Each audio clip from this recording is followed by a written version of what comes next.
Make your next move with American Express Business Platinum. Enjoy complimentary access to the American Express Global Lounge Collection. And with a welcome offer of 150,000 points after you spend $20,000 on purchases on the card within your first 3 months of membership, your business can soar to new heights. Terms apply. Learn more at americanexpress.com/business-platinum. Amex Business Platinum. Built for business by American Express. ¿Cómo puedo dejar de ver a ese niño como un caprichoso, un terremoto, un demonio de Tasmania y no seguir batallando? Entonces, como no te quedaste quieto, te quedas sin recreo. De pronto lo vivimos nosotros en nuestras infancias. Frases como, a ver, mi amor, vinimos a jugar. Entonces, si no te vas a integrar, entonces nos vamos. ¿Para qué nos quedamos? Hola, soy Juanita y bienvenidos a Todos Nos Pasa. Un podcast pensado en ayudarnos a ser mejores padres, a potenciar a nuestros hijos y crecer como familia. Un podcast con invitados especiales, anécdotas divertidas y un montón de amor en donde encontraremos apoyo, inspiración y, por supuesto, un recordatorio constante de que no estamos solos en la aventura de la paternidad. Hola, bienvenidos nuevamente a un episodio de A Todos Nos Pasa. Hoy con una invitada fabulosa, Manuela Molina, magíster en psicología infantil, creadora de la comunidad MindHeart, docente de la Universidad de los Andes, y hoy nos viene a hablar de un tema muy importante, muy valioso en el rol de ser padres, el temperamento. Así que bienvenidos. Bienvenida, Manuela. Gracias por la invitación. Definitivamente vamos a explorar muchos temas donde decimos, sí, a mí también me pasa, ¿y qué hago? ¿Y qué hacemos? Manuela, ¿qué hacemos? ¿Cómo entendemos el temperamento? Cuéntanos un poco a qué nos referimos cuando hablamos de temperamento y si temperamento se refiere igual a personalidad. Entonces, ustedes en casa y que nos están viendo y escuchando se van a identificar con situaciones como, Manuela, tengo hermanos educados bajo el mismo techo, con, digamos, mismos parámetros y aún así son tan distintos en sus respuestas emocionales, en la forma como viven y procesan el día a día. También se han dado cuenta que de repente cuando se enfrentan a situaciones con un primito, entonces Manuela, vamos al parque y está mi hijo y su primito de la misma edad y reaccionan de una forma tan opuesta a situaciones cotidianas como le arrebatan un juguete o cuando simplemente hay el sonido de una sirena que pasa cerca al parque. ¿Por qué los niños reaccionan de forma diferente? Esto tiene que ver con el temperamento. Entonces, el temperamento son todos estos rasgos biológicos con los que nacemos, que simplemente predisponen cómo filtramos el mundo. El temperamento, entonces, siendo esta información genética que heredamos de nuestra familia biológica, es la base biológica de lo que será la personalidad. Entonces, la personalidad se desarrolla en la medida que vamos creciendo porque está influenciada por las experiencias del ambiente. Es decir, es un error técnicamente hablando decir, uy, ese niño tiene una personalidad tremenda, porque en realidad la personalidad se desarrolla hasta la adultez. Todavía no está edificada esa personalidad. Lo que sí podemos ver son rasgos temperamentales. Entonces, Stella Chess y Alexander Thomas son dos psiquiatras vivos estadounidenses que han hecho toda esta teoría y han hipotizado alrededor de hay 9 rasgos del temperamento.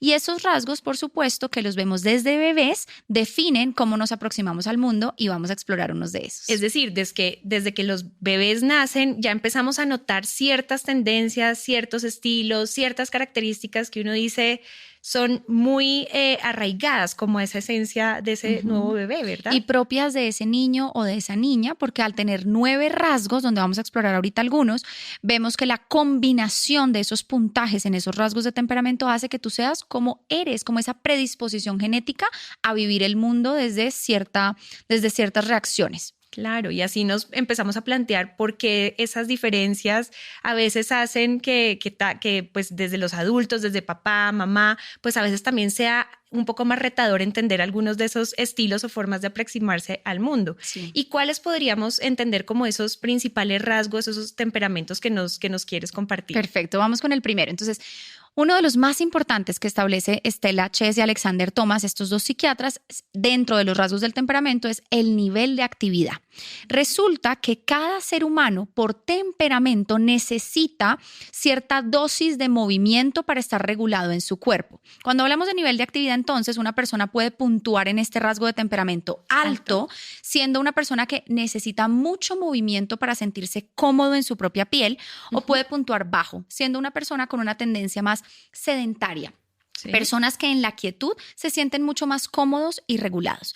Esto lo vemos desde que son bebés, niños y niñas. Entonces, es cierto que en la infancia, en general, nuestros niños y niñas necesitan movimiento. Todos los niños se benefician del juego al aire libre, de movimiento, por supuesto. Al mismo tiempo, gracias al temperamento, vamos a ver niños que se mueven más que otros. No por capricho, no porque estemos hablando de un déficit de atención e hiperactividad, no porque sean caprichosos, realmente necesitan más movimiento. Entonces, a las maestras que nos escuchan y nos ven, les quiero proponer este ejercicio. Imagínense que salen con su grupo de niños a receso, a un parque. Y van a ver esta tendencia. Van a estar los niños que inmediatamente se sientan en el arenero y les encanta coger los baldes y jugar con arena, recoger florecitas, columpiarse suavemente. Pero está el otro grupo de niños, ¿cierto? Claro. Que lo que realmente van a hacer es correr Salir a correr por todos incesantemente, lados. 30 minutos seguidos corriendo, se van a subir al rodadero, se van a resbalar 7 veces, se van a trepar al techo y tú dices, pero espérate un momento. Y ahí puede que esa maestra empiece a comparar a sus estudiantes. Joaquín, mira, quédate quietecito, ¿por qué no puedes jugar como Matías? Mira, Matías sentadito haciendo rompecabezas y tú, ¿por qué tienes que estar corriendo por todo el salón Todo o el en tiempo. el recreo? No te quedas quieto. Cuando yo empiezo a entender que esas diferencias se deben al nivel de actividad dado por el temperamento, empiezo a entender que esos cuerpos necesitan una actividad motora gruesa distinta. Piensa en los adultos. Tú y yo también tenemos temperamentos distintos. Entonces, de repente, yo soy una persona que se identifica mucho más con un nivel de actividad bajo. Yo soy mucho más sedentaria. Yo me puedo quedar horas escuchando una conferencia, horas sentada, dictando un curso. Y te sientes cómoda. Y me siento cómoda, no me desregulo. De hecho, me cuesta mucho más, ¿cierto?, la actividad motora. Entonces, una persona que por el contrario puntúe alto en nivel de actividad, va a ser esa persona que dice, uy, no, Manuela, yo en las conferencias, yo no soy como tú que se queda sentada mirando al frente. No. Yo soy de los que tiene que irse al final del salón y empiezo a mover mi cuerpo. Pierna. Empiezo a mover la El pierna, brazo. que eso tiene que ver también con entradas sensoriales. Pero Sí. claro, es como, no me puedo quedar quieto. Si tú te identificas con un nivel de actividad alto, eres el adulto que le encanta hacer deporte, más allá de que te establezcas una rutina por salud. No, es como tú dices, no, yo soy de los que me voy en bicicleta al trabajo y salgo y no veo la hora de hacer deporte. Yo necesito moverme todo el tiempo porque estar quieto se siente incómodo en mi cuerpo. Sí. De nuevo, más allá de simplemente un capricho. Entonces, ¿cómo ayudamos a nuestros niños y niñas que puntúan alto en nivel de actividad? Yo creo que tú concuerdas conmigo. El sistema educativo está en realidad diseñado para niños que puntúan bajo en nivel de actividad en su temperamento. Es más difícil, es un reto que nos plantean estos chiquitos que necesitan moverse más, y creo que desde ahí también mirar qué podemos hacer para ayudarlos, porque no se trata tampoco de cambiar algo que está en su manera de ser, sino de cómo vamos haciendo que se puedan ir regulando para lograr un mejor ajuste, una mejor adaptación. ¿Cómo lo veríamos? ¿Cómo lo podríamos ayudar? Ese ajuste es clave.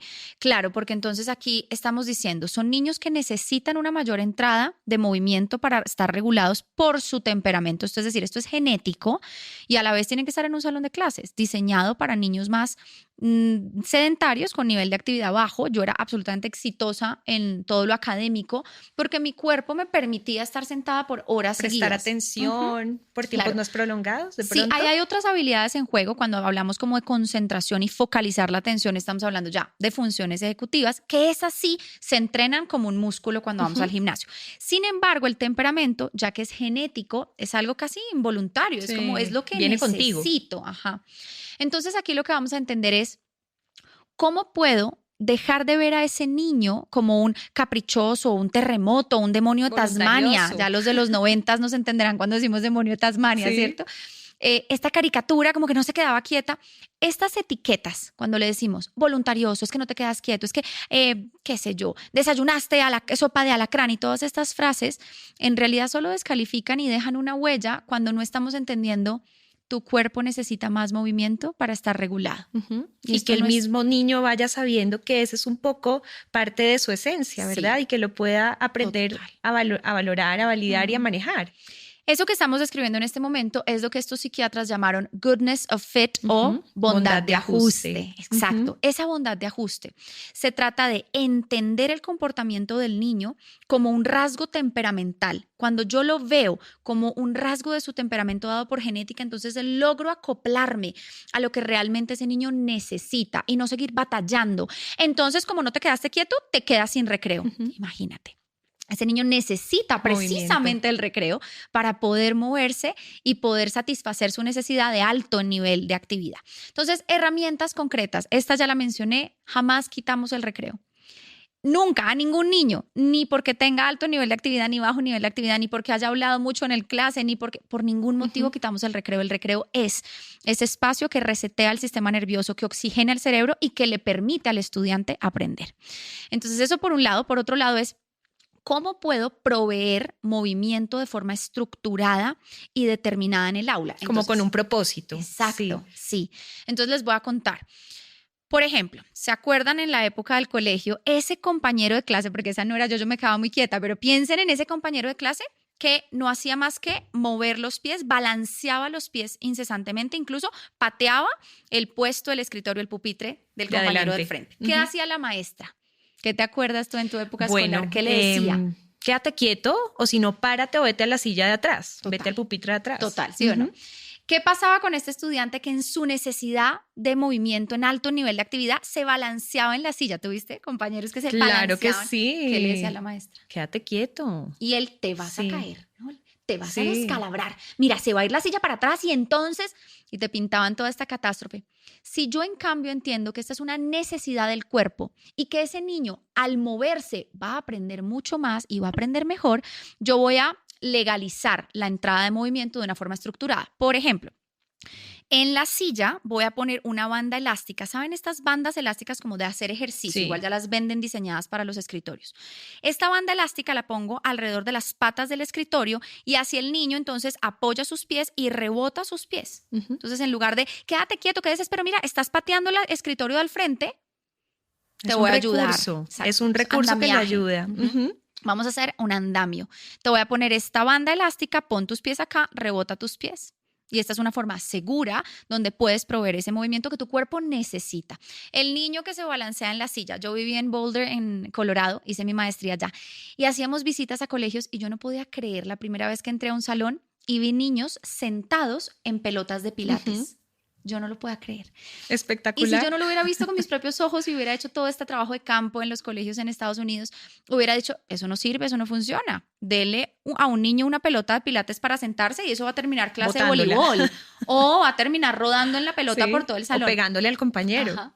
Pero es falso. Cuando yo anticipo y le explico a los niños el propósito de que nos sentemos en una pelota y rebotemos en la pelota mientras estoy en el escritorio, beneficia muchísimo a esos chiquitos que necesitan de nuevo más actividad. Y ahí además estamos integrando al sistema vestibular. Es una entrada sensorial, este rebote o mecerme de un lado a otro que nos permite regularnos.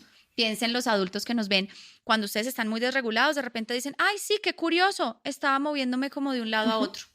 Porque este movimiento activa el nervio vago. Entonces, ese rebote que hacen en esa pelota o ese movimiento de lado a lado no es una distracción. En realidad, no es un interferente, en realidad. Es algo que ayuda a canalizar y a regular el sistema. Exacto.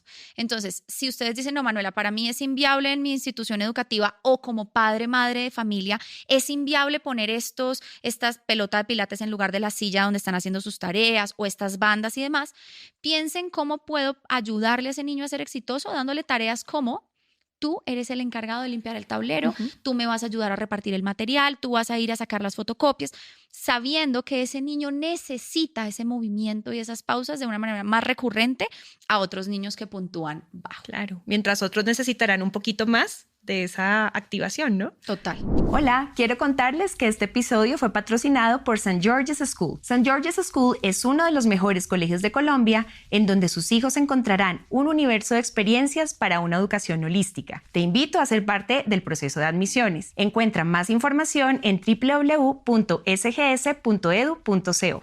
Manuela, ¿y cómo saber? Porque los papás nos preguntan, ¿cómo saber cuando un hijo o un niño que se mueve mucho, cómo sabemos que no es déficit de atención? Entonces, no confundirlo con déficit de atención. del subtipo hiperactivo o no, es fundamental. Mira cómo funciona. Si yo soy una persona que tiene alto nivel de actividad, yo puedo estar en un salón de clase moviéndome mucho y al mismo tiempo cuando me preguntan sobre la instrucción que acaba de dar la profesora, yo soy capaz de repetir la instrucción. Cuando estoy organizándome para hacer un ejercicio, soy capaz de priorizar las tareas para ejecutar la tarea. Soy capaz de terminar eso que estamos haciendo. Diferente a un niño o niña que tiene ya déficit de atención e hiperactividad, donde sí puede haber mucho movimiento, pero además añadimos esta incapacidad de tomar acción, de organizarme, de administrar el tiempo, ya de funcionar, como de no ejecutar la tarea.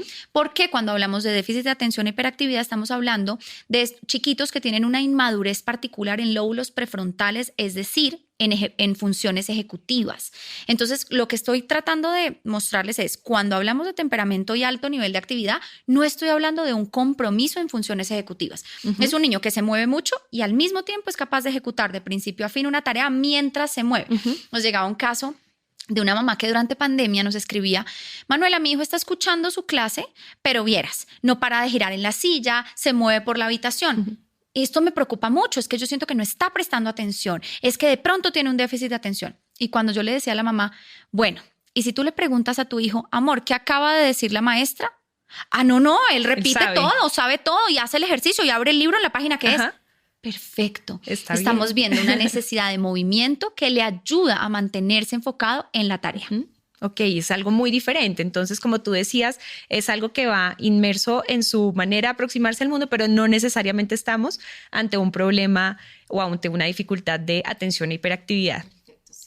Entonces, ese sería el primero. ¿Qué otros rasgos podemos encontrar en el temperamento, Manuel? Bueno, vámonos con otro rasgo muy interesante. Entonces, vamos a pensar, ya para el contexto más de familia, que llegas a una fiesta infantil, tú siendo la mamá de tu hijo, y llegas con el primito de la misma edad. Llegan a una fiesta infantil, los dos niños están emocionados por la fiesta, ¿no? Y van en el carro hablando de la fiesta y que va a haber unos títeres y yo ya quiero llegar. Y bueno, de repente parqueas tu carro, abres la puerta y cuando te vas a bajar, digamos que el primito, que tiene la misma edad, supongamos que tienen 3 años, el primito sale corriendo y de repente se integra en la fiesta. Lo perdimos de vista. Lo pierdes de vista. Es ese niño que tú le dices, chao, bueno, mi amor, que te vaya bien. Y en 2 segundos está al otro extremo. Está al otro extremo y ya está bailando, tocando los títeres. El payaso se acerca o el recreacionista y entonces ya le va y le da un abrazo. Y tú dices, ay, cómo se integró de fácil y de rápido. Eso fue de una. Y en cambio, por ejemplo, tu hijo, que es independiente de que sea en ese caso particular tu hijo, porque podría igual ser el primo el que se aferra a la pierna y tu hijo el que sale corriendo. Vamos a ver que es temperamento. Entonces, pero supongamos, tu hijo se aferra a tu pierna y se queda mudo. Deja de hablar. Mi amor, pero si tú estabas feliz de venir a la fiesta, ¿qué pasó?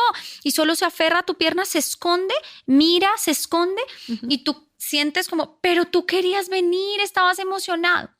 Ahí la tendencia en automático de ese adulto es presionar a ese niño para que se integre. Frases como, mi amor, pero mira cómo está pasando de feliz tu primo, ¿tú por qué no puedes ser así igual? Ay, aprovecha todo lo que hay, ve y disfruta. Y cuando llega el anfitrión de la fiesta, peor aún, ¿cierto? El anfitrión con la mejor intención empieza, Simón, bienvenido, dale, ven, Simón, mira lo que tengo acá. Simón, mira a los niños jugando.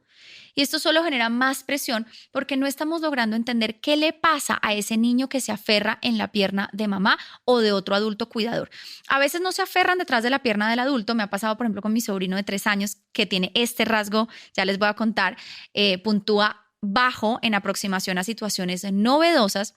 Él no se aferra a mi pierna, pero se queda estático. Entonces llegamos a la fiesta infantil y de repente es el niño que se queda estático mirando, ¿no? Como desde mucha distancia, desde un radar más externo, se queda mirando, paralizado y solo mira. Y entonces no importa si yo le diga, Simón, dale, entra a la actividad, él necesita tiempo, ese espacio para empezar a aproximarse con mucha más cautela. Ahora sí, ¿de qué estamos hablando? Porque ese primito y ese niño responden de manera tan distinta, aun cuando los dos querían ir. No es timidez, no es introversión. Que se confunde muchas veces, Hemos confundido totalmente esta idea de introversión y timidez. No lo es. ¿Qué estamos diciendo acá? Aquí estamos hablando de este siguiente rasgo del temperamento dado por genética que se llama aproximación a situaciones novedosas. Y aquí yo también puedo puntuar alto en aproximación a situaciones novedosas, es decir, mi tendencia ante lo novedoso es aproximarme, es yo quiero intentar, ¿qué es eso? Muéstrenme a mí, yo quiero probar. mientras otras personas, como mi sobrino, puntúan bajo en este rasgo de aproximación a situaciones novedosas. Aquí nosotros le llamamos la tendencia de retiro. Entonces hay tendencia de aproximarse a lo novedoso o hay tendencia de retirarse ante lo novedoso. Piensen en la vida adulta. Ustedes son las personas que dicen, uy, yo quiero probar eso, ¿qué están haciendo? Yo intento. O ustedes son las personas que dicen, uy, sí, yo prefiero mirar y luego que otro intento. Lo haga primero y yo primero miro, yo más bien espero. Ajá. Yo más bien espero, yo soy más cauteloso, a mí me toma más tiempo acercarme a lo nuevo, mientras hay otras personas que lo nuevo les llama la atención, es como un imán. Pongamos otro ejemplo para que quede claro. Maestra en el salón de clase trae por primera vez arcilla. Niños de 1 año, 2 años, nunca han tocado arcilla en su vida. Tiene una bandeja de arcilla. En el salón de clase las maestras van a ver. Pone la bandeja en la mitad y van a ver los niños que sin saber qué hay ahí vienen corriendo y meten la mano y la tocan y ya quieren jugar. Y hay otros niños que hacen así.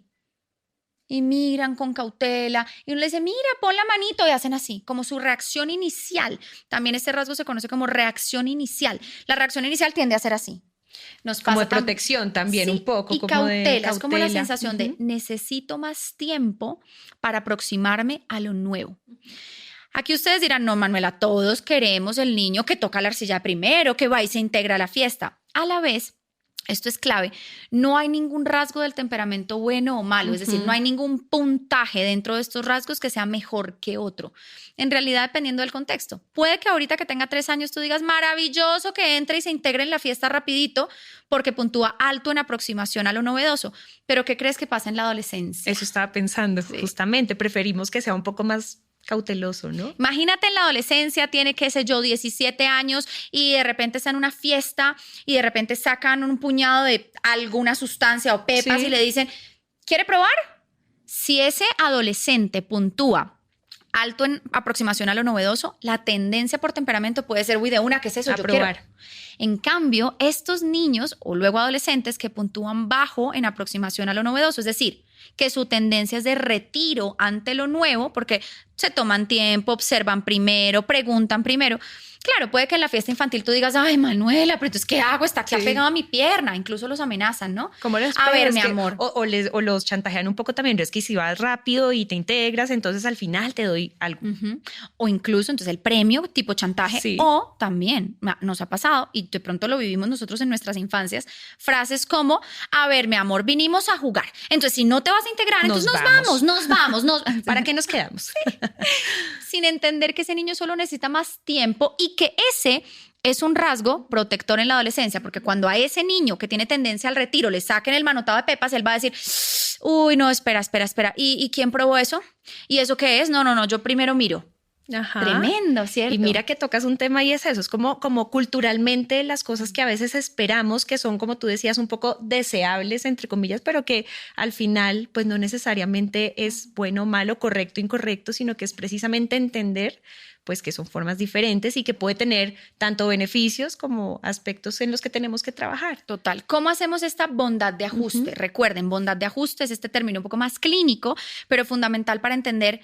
Quiero ver el comportamiento no como capricho, sino como un rasgo temperamental y cómo te ayudo. Así como ayudamos a los que puntuaban alto en nivel de actividad, cómo ayudamos a los que puntúan bajo en aproximación a situaciones novedosas, que son los que tienden a ser catalogados como antipáticos, tímidos, resabiados, es que está muy mimado, es que es hijo de la pandemia, me dicen por ahí, y no tiene nada que ver. Entonces, supongamos que yo llego con Simón, mi hijo de, mi niño de 3 años o mi hijo de 4 años a esta fiesta infantil y yo noto en un patrón recurrente que cuando hay algo novedoso, llega una visita a la casa o un material que nunca ha visto, lo que te decía, ¿no? Como una fiesta.